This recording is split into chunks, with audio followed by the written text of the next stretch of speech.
Yeah. Hey, baby, I came to pick you up, honey. And I'm resting up a little bit. Okay. Now, this album that you put out here that I have, anyway, when did this come out? It's been out, about 2.5 months now. Mm-hmm. Only you can do it. Only you can do it. No, not me, you. You're doing a fantastic job, and every time I play it, getting great response from it. That's wonderful. I've had one caller in particular, he's a good friend of mine, that was going down to New York City from here anyway, and he wanted to be able to get your album down there. Yes. Because I guess he wasn't able to pick it up locally here yet. I see. Yes, because you can buy it in New York, in Manhattan, and it should be up that way soon. Oh, I'm sure. And if it's not, I told him to stop in at the record stores and be able to pick it up. Yes. And if not, have him contact me, and we'll contact Ben and see what we can do about getting them up here. Mm-hmm. And Ben is president of Glenn Productions. Might as well give him a plug. That's right. He's a nice guy, anyway. You better believe it. He's a hard-working guy, too. He is. I know that. You know, I met Ben at Hackensack, New Jersey. Well, I guess it was the beginning of the year. Or maybe May it was, I guess, when K-Star was there and they had a bunch of the performers. Yes. And we lined up a few of these things, and he's been kind enough to be supplying me with your records and also from some of the other entertainment. Oh, a good friend of mine live up that way. Well, go ahead. What's that his Slam name? Stewart. Who? Slam Stewart. He lives up here now or did? He lives in Binghamton. Well, that's not too far away. Yeah, he's one of great bassists. Mm-hmm. Slam Stewart. Remember Slim and Slam? Slim Slam. Yeah. Slam Bam. Thank you, ma'am. You remember that one? Yeah. Hey, Carrie, where do you perform in general? Well, twice a year I perform at the Rainbow Room, Rockefeller Plaza, Rockefeller Center there, with the Bobby Rosengarten Band. Ah, yes, and he's with Milt Hinton, right? Yeah. Right. Sometimes we use Milt, also George Duvivier, and Jack Lesberg. Oh, we have a good time there, dining and dancing. Right, I bet you do. I've been looking forward. I'm going to come down there one of these days because I've been in touch with Dick Abels, who again sent me some recording there by Bob Rosengarten with Milt on Jay D'Amico. That's right. Yeah, playing piano. That's right. So Jay called up and waiting to hear from Milt and Bob. So where is that again? The Rainbow Room? The Rainbow Room. Oh, that's good. Now you got a steady engagement there? Well, no, we work there, about 3 weeks out of the year. Mm-hmm. Right. How's the crowd? Oh, beautiful. Yeah, pretty good down there? Yeah. Because I know a lot of people across the country are complaining that people just aren't coming in. 14 around here. 60 bit floor. Boy, I get seasick just thinking of the height. Yeah. Oh, and it's all good music. I'll bet it is. Everybody have a good time. Right. Now, what were you doing overseas? Well, overseas I was doing concerts. I did a tribute to Mahalia Jackson the last time I was there. Mm-hmm. The Church of the Invalids. Napoleon buried. And it was by invitation only. It was about 1,900 people. Isn't that nice? Yeah. And they gave me this fanfare with the horses and everything. They did it up real big. Well, you deserve it. Ah, thank you. Now, where did you start your singing career? Oh, I started singing from a little girl in the church, in the Baptist church, like so many other things. Mm-hmm. I died in Washington. That's where Mahalia started also, wasn't it? Yeah. Sure. Great gospel singer. Oh, you better believe it. Right. So much talent has evolved from that. Yeah, there are a lot of singers that came out of the church, and I came out of Baptist church. And where was that, Carrie? Where was that? I started in the South, Georgia, and my family moved to New Jersey, where I'm now living, when I was about 7 again. And I started singing in the choir here. Mm-hmm. And from that I went to the town hall for Norman J. Seaman, and a disc jockey by the name of Mark Allen. They sponsored me in concert at town hall to to New Jersey, and I started working in New York. And I went to the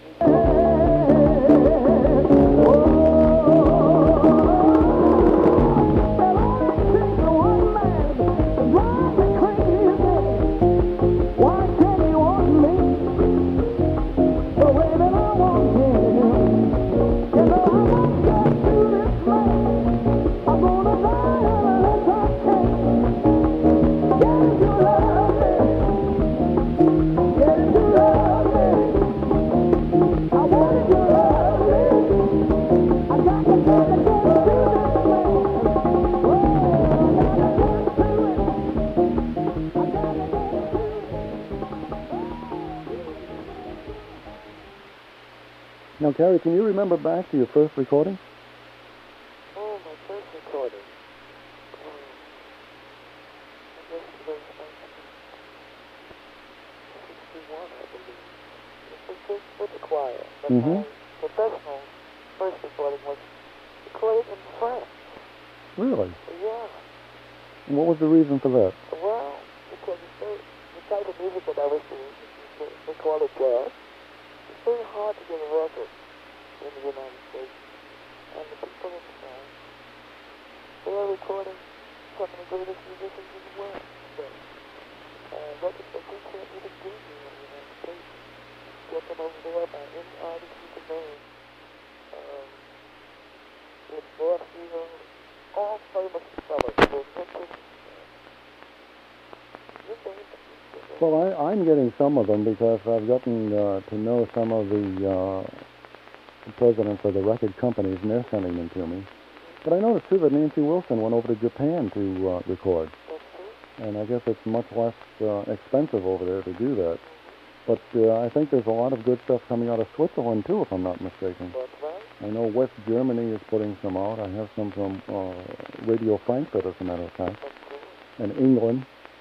And that's good to see, but I guess it is kind of expensive here. In fact, a friend of mine from New Jersey, as a matter of fact, I don't know if you ever heard of him, Rich Szabo. He's a trumpet player. He's sort of a young fellow, but he's trying to put together a new album. He says it's going to run him about $60,000. And, yeah, nobody wants to take the gamble, so they go on it their own, and it is a gamble. Yeah, you never know how the public is going to respond to it. So, you are to my former fiancé. You saw him dancing last night in some cafe. I haven't seen him since a year ago.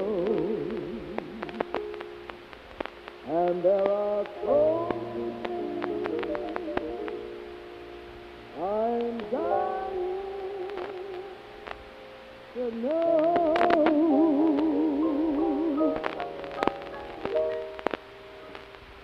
How did he live?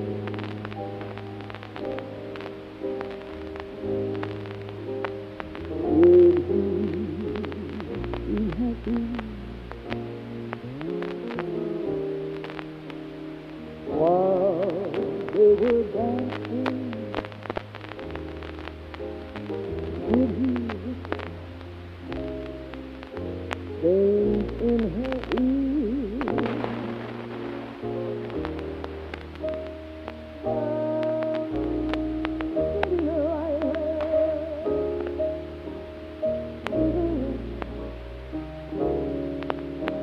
Was he attentive?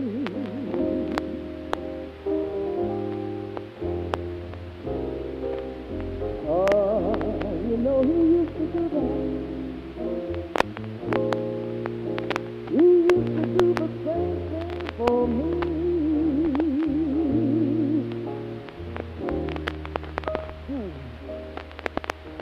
What was he?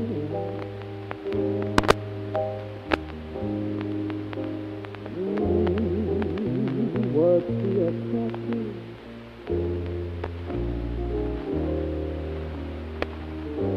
And was there a smile upon his face? Or did he look bold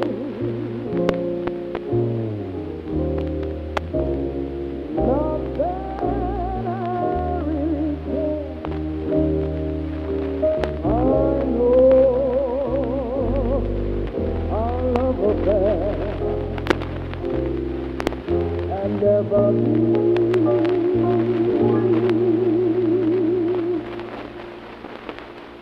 But how can he look and did he ask about me?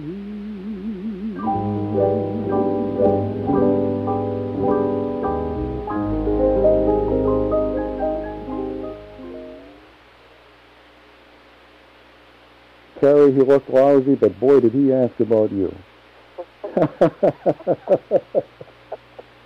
Oh, that's fantastic. Now, as you were saying off the air, that was, it's got that gut feeling. There's no question about it.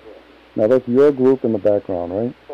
Okay, now, is this the one you play with Bob and Milt, or is this somebody else? No, this is someone else. Oh, okay. You want to put their names on? Oh, Andre Franklin and Colleen Ray. She's a very fine bass player. Graduate of DY. And Ricky Pratt. He's a very, very fine drummer. Okay, now do you travel with these people, or is this just for the recording session? No, most times they travel with me. Mm-hmm.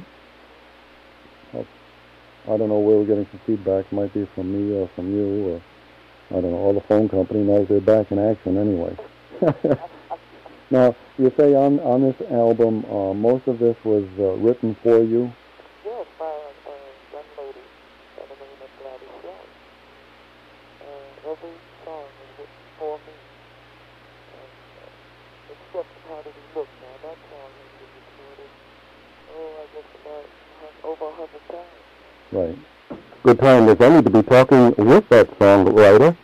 Here she is now, Gladys Shelley.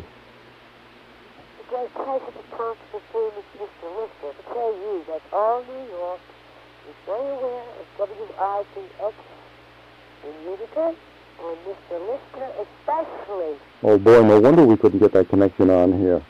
I'm blushing, Gladys. I don't know if you know that friends of mine in Utica got in touch with me in New York and said, Mr. Lisker is playing Carrie Smith record of How Does He Look all the time. Well, I've got a few friends scattered in that area. Yeah? And they've been very busy communicating with me and telling me about you. But of course, you're well known in New York anyway. I guess you know that. You're a very well-known station in New York. Very well. We kind of consider you the WNEW of that area. Well, I guess we are well known, especially to have such a famous person as Gladys Shelley to call us. And Gladys, I must say, I'm honored to have you on the Big Band Jazz program. It's the all the other friends, I'll tell you that. Gladys, before we get into the songs that you wrote specifically for Carrie Smith, what do you do besides writing songs? Are you a musician as well? Oh, yes. I write the words and the music in most cases. And I don't really play an instrument very well because I play piano. I'm not a great musician, but I'm better than Irving for a living. At least I can write the music down.